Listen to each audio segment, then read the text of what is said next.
اللہ تبارک تعالیٰ نے آپ حضرات کو علم حاصل کرنے کا موقع دیا ہے. کہ اللہ تبارک تعالیٰ کا بڑا فضل و کرم ہے آپ کے حال پر.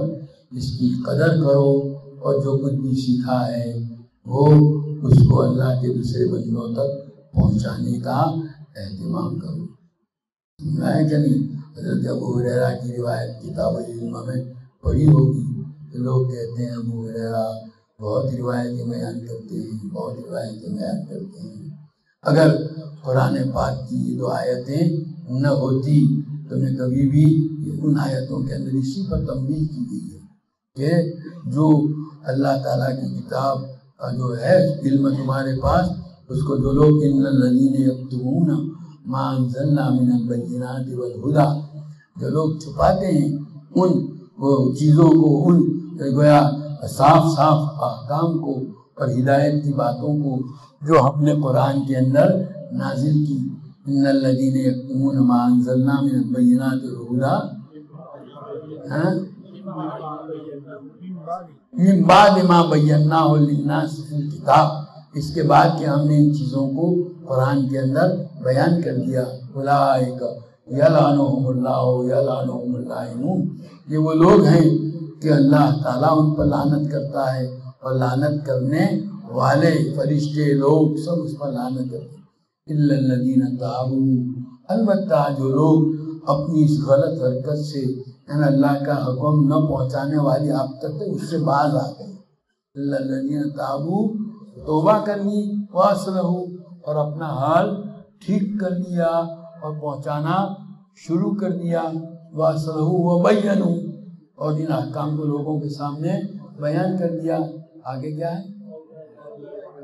فَأُولَٰئِکَ أَتُوبُ عَلَیْہِمْ وَأَنَا التَّوَّابُ، ان کو اللہ تعالیٰ فرماتے ہیں میں معاف کر دوں گا اور میں معاف کرنے والا ہوں، بڑا مہربان ہوں. تو گیا کسی سے کوتاہی ہو بھی جاوے تو بھی اس کی اس تلافی کا راستہ کھلا ہوا ہے.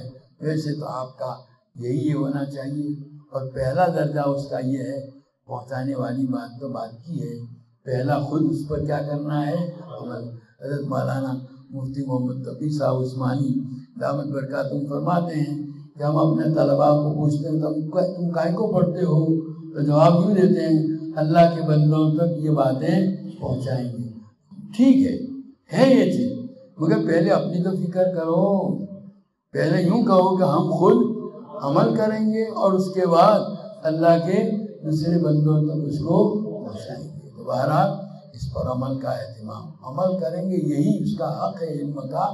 بلکہ اسلام کے اندر علم برائے علم، خالی علم کوئی حیثیت نہیں رکھتا، علم برائے عمل ہے. اور اسی لیے حضور کی دعاؤں میں ہے اللہم انی اسألک علما نافعا، کہ اللہ میں تجھ سے علم نافع کا سوال کرتا ہوں. دوسری دعا ہے وَأَعُوذُ بِکَ مِنْ عِلْمٍ لَا يَنْفَعُ، جو علم نافع نہ ہو اس سے میں تیری پناہ چاہتا ہوں.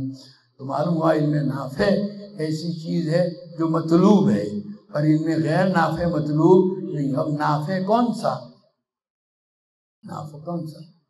امام غزالی رحمۃ اللہ علیہ کے ایک شاگرد امام غزالی کی خدمت میں رہے، علم حاصل کیا بہت زمانہ. علم حاصل کرنے کے بعد جانے لگے تو کہا حضرت بہت سارا آپ کے پاس تو حاصل کیا، لیکن اب کچھ خلاصہ ہم کو بتلا دیجیے. تو امام بخاری نے یا ایھا الولد کے نام سے ایک مستقل ان کو خط، امام بخاری کا خط کر کے یہ ہمارے بزرگوں میں حضرت مولانا جو ہے عاشق الہی صاحب میرٹھی رحمۃ اللہ علیہ پہل انہوں نے اس کو اردو میں شائع کیا تھا. اس کے بعد ابھی ماضی قریب میں حضرت مولانا قمر زمان صاحب دامت برکاتہم نے بھی اس کو شائع کرایا ہے. اس کے اندر امام غزالی نے اپنے اس شاگرد کو بہت ساری باتیں کہی. اس میں ایک بات کہی جو علم نافع کی علامت کیا بتلائی، جو علم تم کو دنیا میں اللہ کی نافرمانی سے نہیں روکتا وہ آخرت میں تم کو اللہ کے عذاب سے نہیں روکے گا. اگر اپنے آپ کو اللہ کے عذاب سے بچانا چاہتے ہو تو اللہ کی نافرمانی سے دنیا میں بچو. بہرحال ضرورت اس کی ہے، اللہ تعالیٰ اس کا اہتمام ہمیں نصیب فرمائے. آخر دعوانا الحمدللہ رب العالمین.